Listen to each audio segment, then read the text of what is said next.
Hi, everybody. Welcome back into today's masterclass. We hope your day is going well. For those who are not familiar, or if this is your first time, my name is Angelina. I am a senior advisor here at Proactive.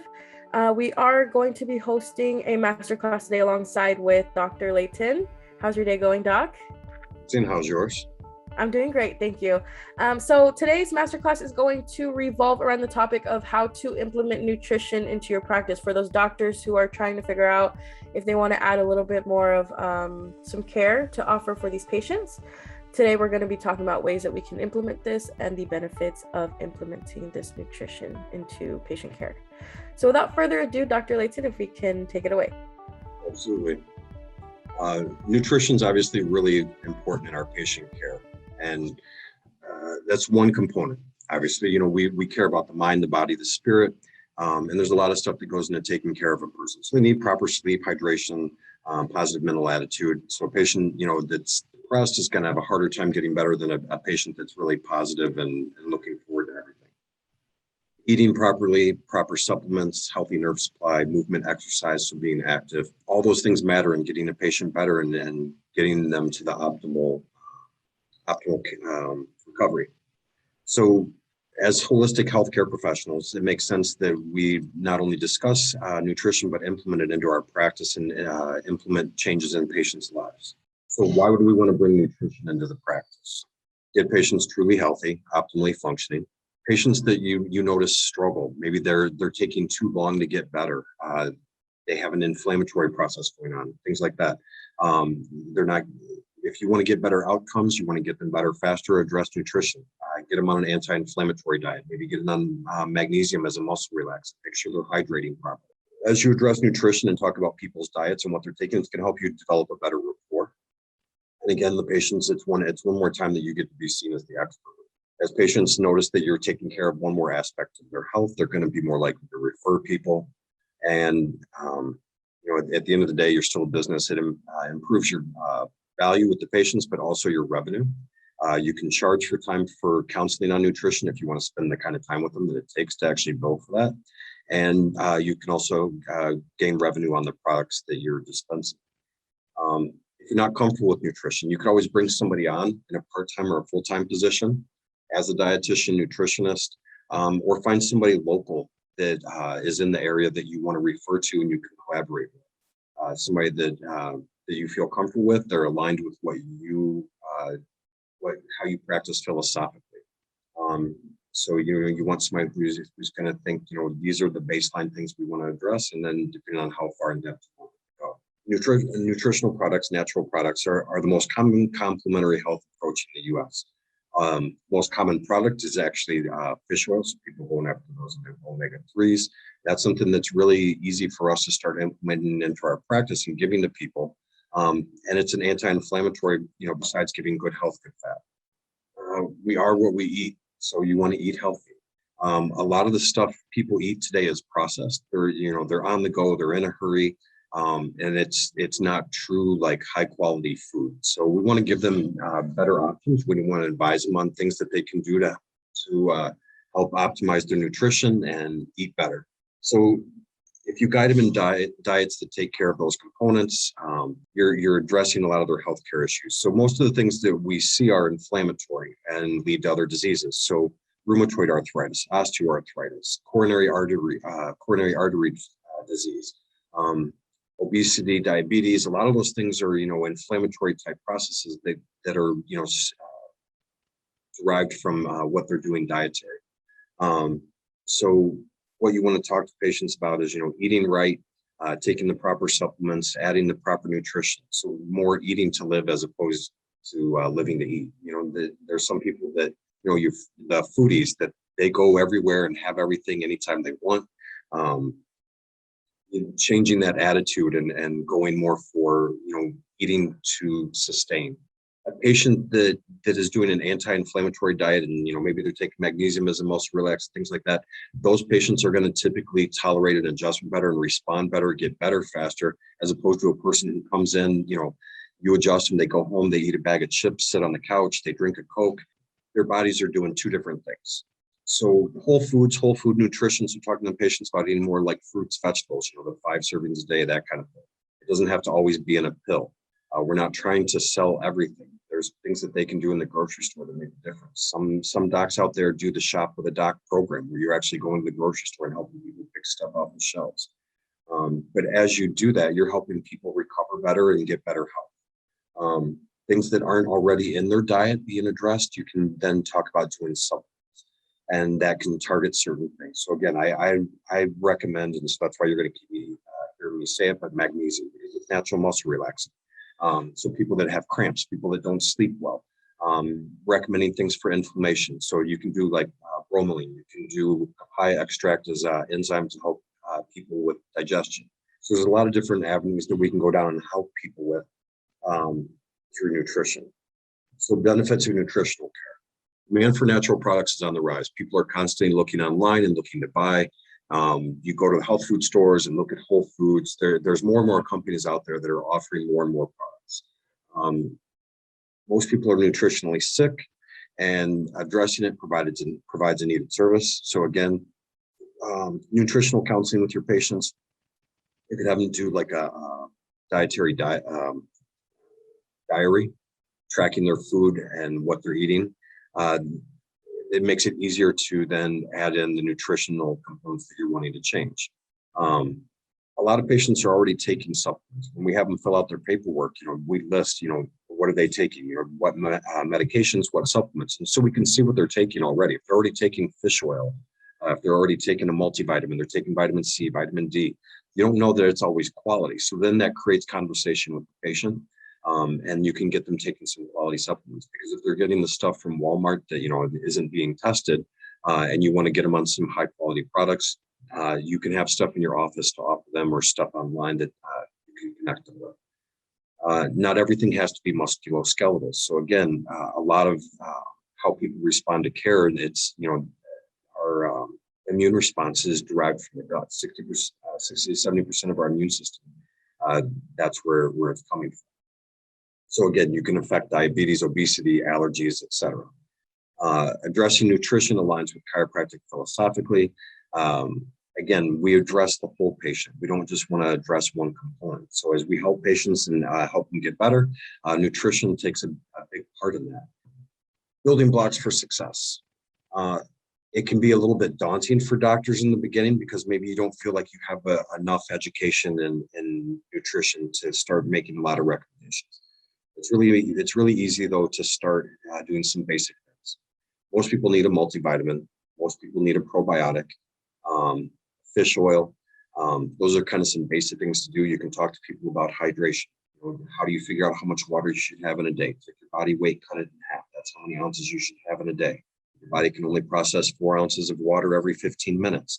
So it's really easy to start talking about things like that with patients, and basically start going down that avenue and open up a door to talking more nutrition.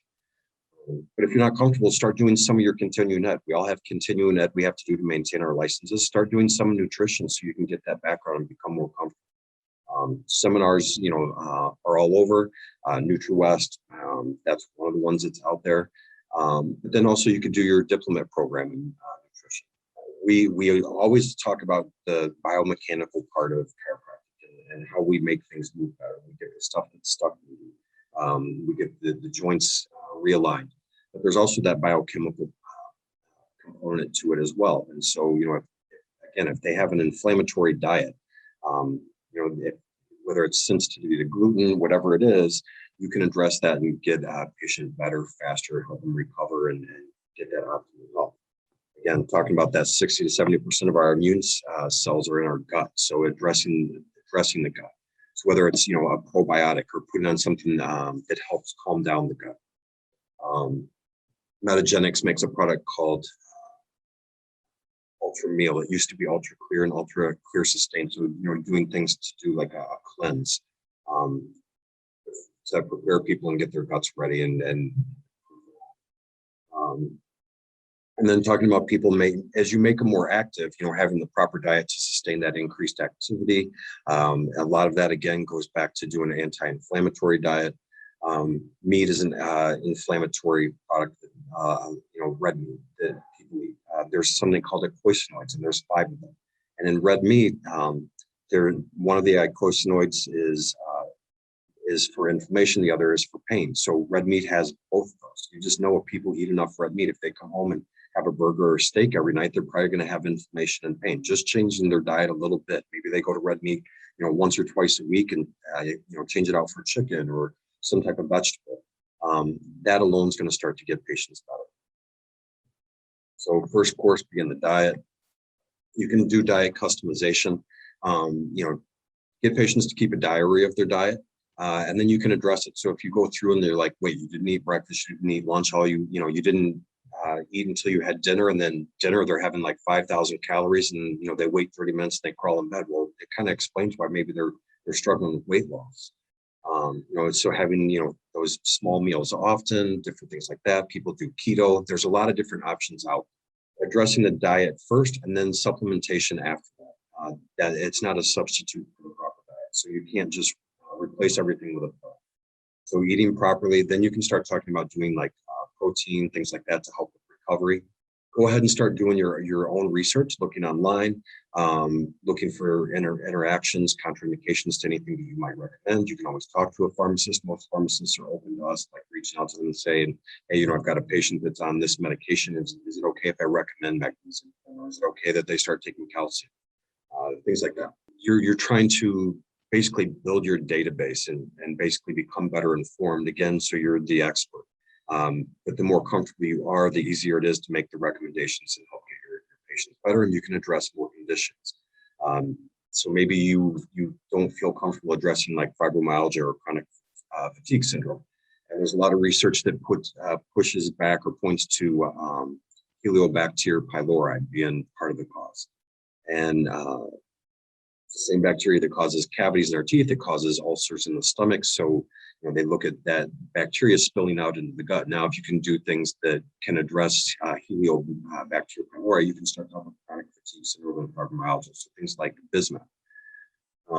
So again, addressing that inflammation, OA, RA, AS, neuritis, those are all things we see in practice, and we want to get people better. So we're learning some ways to help besides just the adjustment, just doing physiotherapy, address it nutrition.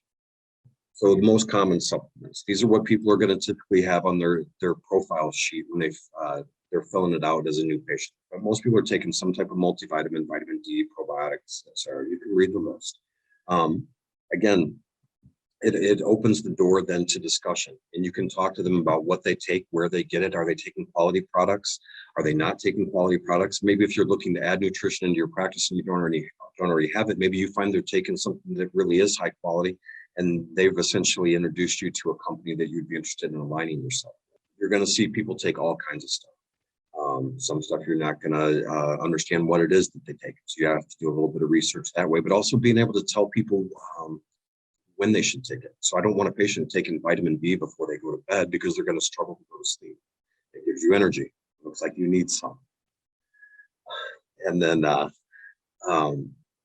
most of these companies are also going to have protocols already laid out. They're going to have a regimen that is already laid out for, say, immune system protocols. So like Metagenics has immune system protocols. So especially now dealing with the pandemic and everybody's worried about their immune system and what they can tolerate, it's nice that there's a protocol already in place that you can plug and play, and you can say, okay, this is what I'd recommend. But the reps will help you when you don't know. They want to see you succeed. And they know that, they've got all the scientists that are already working there. They're the ones that are doing the formulations. They're the ones that are putting together the protocols for you, then if you're not comfortable doing it on your own. So which company do you use? You can use whoever you're comfortable with. There's a lot out there, whether it's standard process, orthomolecular, Metagenics. There's a lot of companies out there to choose from. Different companies have different pros and cons. I like using Metagenics. That's what I'm comfortable with. I've been around chiropractic for almost 30 years. The doctors that I know, and have known since before I even started in practice, that's what they had on their shelves. Things have changed a lot, which is really nice. Not every company makes you have a product on the shelf. You can have your own online store, which eliminates some of your overhead. It's sad when you see waste. And so doctors would start to recommend a product that's sitting on their shelf because it's about to expire instead of recommending what a patient really needs. So if you can have where it's an online store, you don't have the overhead of keeping it on your shelf, and you're still getting a percentage back of whatever that product is patients buy that you're recommending for them. It's still beneficial. You're just not wasting the product, and you don't have the outlay of the cost to do it. Some of the companies out there, like DaVinci, they actually allow you to private label. So it's kind of cool if you want to have patients get, a multivitamin that has your practice. We have a doctor that I've known for years, and so he did a lot with nutrition and weight loss and had everything private labeled. So he had his own protein, he had his own drinks, he had his own oatmeal, his own cookies, everything, because he did a lot with keto diets. And so he had a lot of products that were available. Everything was private labeled. And so people, he just piggybacked off another company, but that's what private labeling is. It's finding another company that's already producing something and you're just putting your label on it.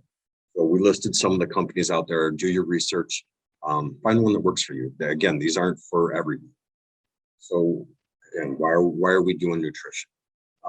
Nutrition and chiropractic complement each other. So whether you're comfortable doing it yourself or having somebody else do the nutritional component for you, but the patient's progress, the patient's recovery is the ultimate goal. And if you can add one more key to getting them better, they're going to benefit. You don't have to jump in full bore and start offering every nutritional product out there. You can just start with some of the basics, like the multivitamin, probiotic, magnesium, calcium, things like that, vitamin D. Pretty much everybody needs vitamin D. I'm in an office all day long. I don't get out and get much sunshine every day, unfortunately. Typically, it's not until the weekends. So, vitamin D is vital, especially this time of year when it gets overcast. So seasonal affect disorder. You get to decide what pace you want to, bring it into the office and integrate it. So you don't feel like you have to fill your shelves up with everything. So make sure too, if you start talking to a rep, don't feel pressured that you have to buy everything that they're selling. You're going to get overwhelmed, and it's going to become a sore point as opposed to being something that you really enjoy and be profitable. You'll find though, as you start to do it, that it's going to allow you to market to new patients because people are like, Dr. Jones is, doing all the nutritional components now. He's got his own protein that he's keeping in the office. He's got multivitamin that he's taking care of. He's recommending this fish oil. People see you starting to add another avenue of care, and that it becomes one-stop shopping. You get more patients that start to come in, and then obviously, as you're getting more patients, you're selling more products. We don't always have to talk about what patients are doing outside on the weekend or whatever. When we're at the table, you can start making nutritional recommendations. Start talking. Maybe their progress has plateaued. Well, what can we do to address that? Again, we can go back to diet. So assessing the patients, creating the protocol, counseling them, monitoring the progress. That's basically the steps that you go through if you want to start implementing nutrition on a heavier level. You're going to go through and basically take it A to Z. So again, you don't have to jump in full bore. You can dip your toes in the water. Start slow and easy. But everything that you do that helps address the patient's care is going to help them get better. You want to see them succeed. Awesome. Thank you so much, Dr. Layton, for that presentation. So I do have 2 questions. So say there's a situation that a doctor is pretty busy and they're focused more on the chiropractic care, but they would like to add nutrition. Would it be possible for them to, instead of like picking up that nutrition care role on their own, to hire somebody in to help with that aspect? And I know doctors who have done that. They bring in, a nutritionist that address it. Some of the companies try to make it really easy, so they have questionnaires that a patient can fill out, and based on the responses to the questionnaire, it basically guides the doctor to what supplements the patient should take. But if they want, that face-to-face, bringing in a dietitian or nutritionist can help. Awesome. That's really good to hear, because sometimes there's doctors who already have so much to take care of, but they still want to offer that. So I think, to kind of relieve that, but still be able to offer that, they can definitely hire in a help. And then my next question for you is, do you know if nutrition care for patients would be something that they can offer through insurance? There is a code for doing nutritional counseling. You can only do it so often though, and it's not a real lucrative code, but there is a code for that. But it, again, you can't repeat it, and a lot. It's not like every time you have a patient, say if you're doing weight loss, you can do that initial consultation, but every time they come back and do a, say they're doing a weigh-in and you're doing measurements, you can't really bill every time they're doing that. Right. Got it. Okay. But in to a certain extent, it sounds like you can offer it. Yep. And so what a lot of doctors do, if they want to have it in their practice, they just make it a cash service. So if we're going to do nutritional and counseling, this is how long it takes. And they said, they just have a set dollar amount. This is what it is to do nutritional counseling. And we're going to do a follow-up, so say we're coming back. Most nutritional changes take anywhere from 21 to 28 days to see progress. So they follow up again in a month. And again, they'll have that consultation follow-up. And again, they can bill from that. Awesome. That's really good to hear. Yeah. But those were my 2 questions that I had for us today. Thank you so much for that presentation. You're welcome. Have a great rest of the day. Thank you. Likewise. Take care.